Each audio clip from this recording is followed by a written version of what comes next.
алгебралық бөлшектерді көбейту, дәреже шығару және бөлу. Бірінші қасиеті мынандай. Егер екі алгебралық бөлшек көбейтіліп тұрса, онда бірінші бөлшектің алымын екінші бөлшектің алымына көбейтеміз, яғни а көбейту x, бірінші бөлшектің бөлімін екінші бөлшектің бөліміне көбейтіп, бөліміне жазамыз, b көбейту y. Осы қасиетті қазір пайдаланып мысалдар қарастырайық. Бірінші мысал, мынандай екі алгебралық бөлшекті көбейтейік. Шешу. m жетінші дәрежеде бөлінген 28 n алтыншы дәрежеде көбейту 24 n бесінші дәрежеде бөлінген m алтыншы дәрежеде тең. Көбейтейік. Мына алымдарын бір-біріне көбейтеміз. Сонда m жетінші дәрежеде көбейтілген 24 көбейтілген n бесінші дәрежеде бөлінген 28 n алтыншы дәрежеден мына екеуін бір-біріне көбейтеміз. Сонда былай болады. 28 n алтыншы дәрежеде көбейтілген m алтыншы дәрежеде тең. Енді қараңыздар, осы жерде біз қазір қысқартуды орындаймыз. Айтыңыздар, қайсы мен қайсы қысқарады?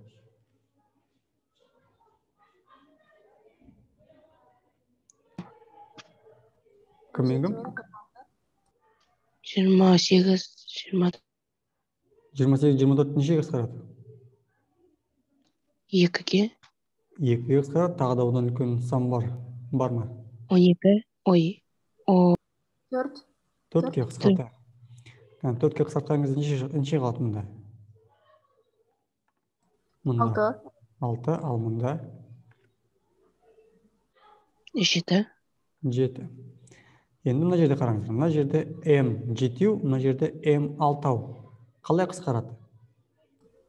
Үстінде 1 m қалады. Ал мына жерде Қалмайды. Қалмайды. Енді n-дарды қысқартайық. Қалай қысқарады? Астында 1 n қалады, үстінде қалмайды. Дұрыс. Енді не қалды, соны қайттан көшіргізейік. Үстінде қарасаңыздар, m қалды және 6 қалды. Сонда 6 көбейту m. Ал астында 7 қалды, сосын n қалды. 7n. Бөлшек арқылы қысқармайды, демек есебіміз аяқталды. Көбейтуді орындадық. Мынау бізде жауабы болады. Жауабы 6m бөлінген 7n. Келесі мысал.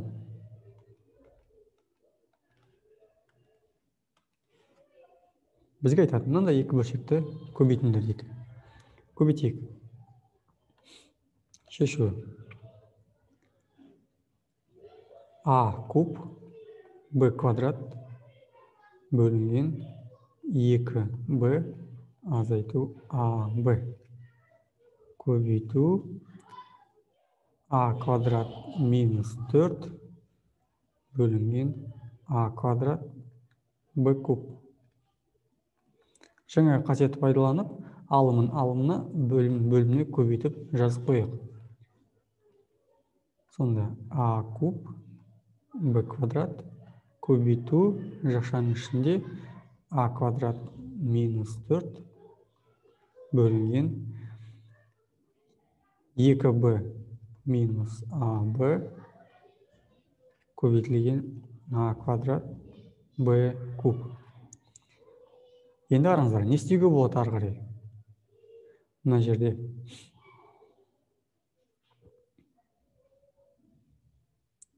AB қысқартамыз. Қысқартайық. Мынаны қысқарту жедек. А куб пен А квадратты және мына Б квадрат пен Б кубты былай қысқарту жедек. Енді қараңыздар. Мына жерде жақшаның ішіндегі өрнекті не істеуге болады? Жақшаны ашуға. Жоқ, жақшаны ашпай ақ қояйық. Мұнда керісінше не істейміз?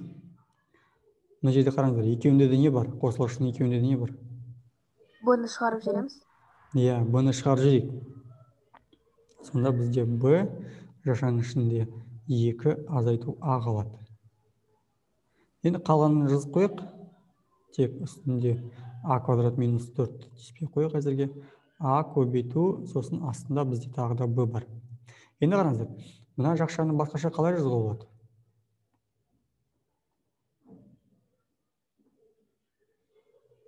Мына жақшаны қалай жазуға болады басқаша? А квадрат минус 2 квадрат. Дұрыс, А квадрат минус 2 квадрат. Ал оны қалай көбеткіштері жүктеуге болады?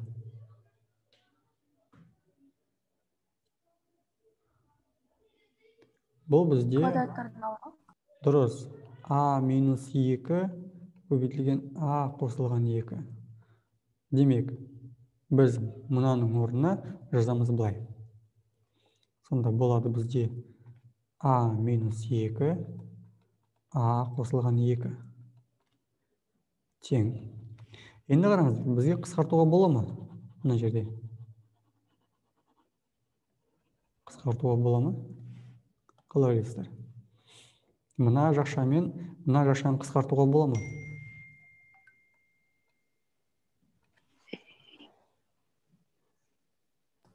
Орындарын ауыстырамыз.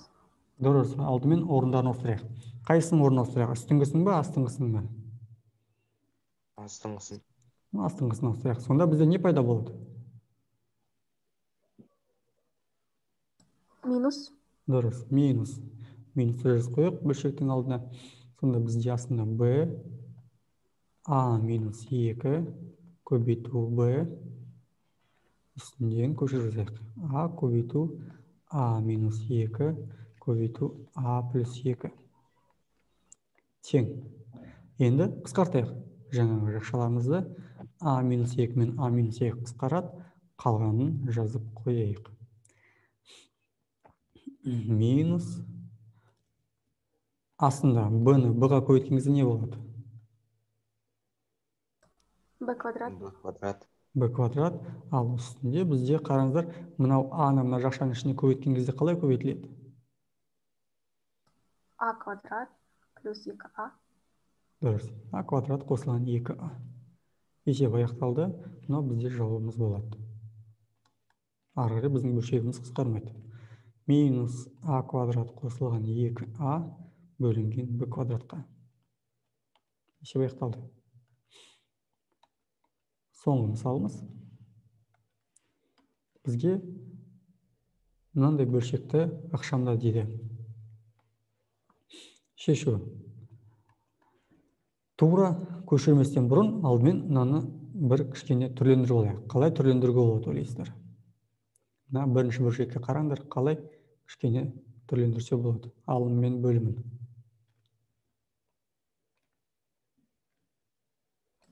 Квадраттардың алымы. Дұрыс, асты квадраттардың айырымы. Ал үстінен нені шығарып жіберуге болады жақшаның сыртына? П-ны. Дұрыс, П-ны шығарып жіберейік. Сонда бізде қалады. Кім қалады жақшаның ішінде? Үстінде. 2 плюс П. 2 плюс П дұрыс. Ал астында бізде қысқаша көбейту формуласын жүктейтін болсақ, 1 минус П көбейтілген 1 плюс П.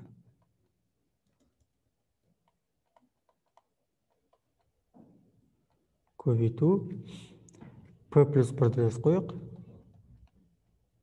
Бөлінген П қосылған 2 көбейтілген. А мына жерде қараңыздар, П минус 2-ның орнын ауыстырып жіберейік. Орнын ауыстырып жүрген кезде бізде жаңағы айтқан бойынша алдында минус пайда болады. 1 минус П бөлінген П-ға. Енді қараңыздар, кіммен кім қысқарады? Мына жерде.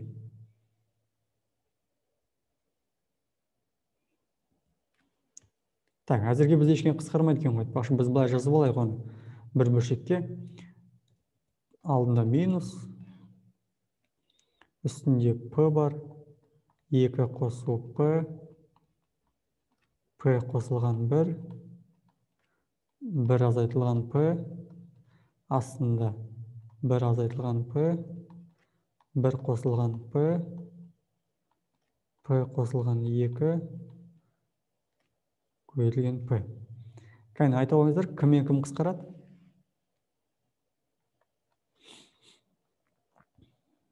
Кім мен кім қысқарады? 1 минус P. 1 минус P қысқарады. Сосын бізде мына P-лар қысқарады, иә?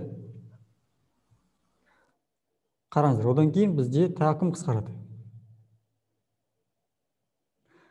Орындармен ауыстырамыз. Орындармен ауыстырған кезде, қараңыздар, қосылғыштардың орнын ауыстырған кезде, кім есінде? Қосылғыштардың орнын ауыстырған кезде не өзгермейді? Таңбасы. Иә, сонда қараңыздар, А қосу Б, Б қосу Аға тең. Яғни қосылғыштардың орнын ауыстырғанымен қосындының мәні өзгермейді. Осы ережеге сүйене отыра біз қысқартамыз келесі бөлшектерді. 2 қосылған P мен P қосылған 2, 1 қосылған P мен P қосылған 1. Сонда бізде мына бөлшектің мәні неге тең екен? Мен айтыңдаршы, неге тең екен сонда? 0-ге. 0-ге емес. Үстінде бізде 1 қалды, астында 1 қалды. Ал 1-ді 1-ге бөлген кезде не қалады? 1.